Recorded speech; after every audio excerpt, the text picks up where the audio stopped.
Welcome back to the channel, guys. So in this video, we're going to be going over how to quickly farm Nihlathak. And with Season 5 quickly approaching, one of the best methods to start off with to get geared up quickly is to farm torches and sell them. And to farm the keys, you need a pretty budget geared sorceress build, and to farm the Ubers themselves, a budget spider build will get you through them. You can farm torches and trade them for stuff that you need, torches that you're looking for, etc. Now, the problem with this is farming Countess and Summoner aren't really an issue. They're not very difficult. But Nihlathak's a different story due to his corpse explosion ability that, especially early on when you're not geared, can one-shot you pretty quickly. So before we get into how to counter that, we're going to go over the paths you take to get to him. So starting off here, if your waypoint room looks like this with the 6 pillars, you're just going to go up in this top left corner, and then you have access to the Halls of Vought right there. And then this right here is the second path, where if it doesn't have the 6 pillars, you're just going to go all the way straight to the left. And then again, you have the Halls of Vought right there. And last but not least, the third path to get to him starts at the top right of the map. And then from there, you're just going to go diagonal and a little bit to the right, and you're going to have the Halls of Vought right here. Now, once you're down into the chamber, you're going to be looking for this pair of red eyes on the side. So in this case, it'll be here if it's this way, which it is, here if it was this way, down here for this, and over here if it was this way. And now that you know which side to go on, you go over here, and you can just quickly burst them down. Now, again, this is a very geared sorceress, so I'm not going to have issues, and I'm not really worried about the corpse explosion.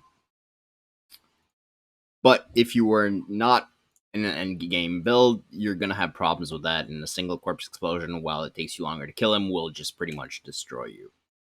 So the way to counterbalance that is there's 3 items in the game that will help you make it so that he can no longer use corpse explosion. And that's because of one of the stats that they have on these items. It says slain monsters rest in peace.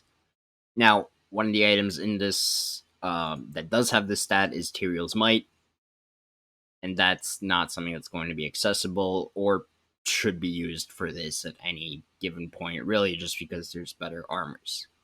The second item, which isn't overly expensive, is called Nature's Peace, which is this ring right here. Again, it has the stat that we're looking for so that you can't use corpse explosion. And these might be a little bit more expensive during the start of the season, so if you don't get one as a drop, not a big deal. The third item, which is the Lawbringer, it's all you need is a 3-socketed sword, and if you're farming Countess anyways, you're going to get these runes pretty quickly because they're not very high runes. You need an Amn, a Lem, and a Ko. And you can equip this on your offhand, so you can use your main hand, whatever, teleport there, and then just switch to your offhand weapon once you get the Nihlathak, and just clear the room with the Lawbringer equipped. And none of the monsters that you kill, you won't be able to use the corpse explosion on them. Like I said, budget smiter, budget sorceress, you can farm the keys, you can farm the Ubers. Alternatively, if you don't want to gear both at the very start of the season, you can just use your sorceress or whatever other build you're using to farm keys, and then trade those for various different items. I believe probably at the start of the season, 6 key sets will probably trade for an unidentified torch straight up, and then you can use that to get the torch you're looking for, or various other items as well, and get yourself geared up early on into the season. Anyways, that is going to be it for this video, guys. If you enjoyed it or if you found this helpful, please leave a like and subscribe to the channel, as it does help me out. As always, my social media information will be in the video description below if you need to reach me or talk to me.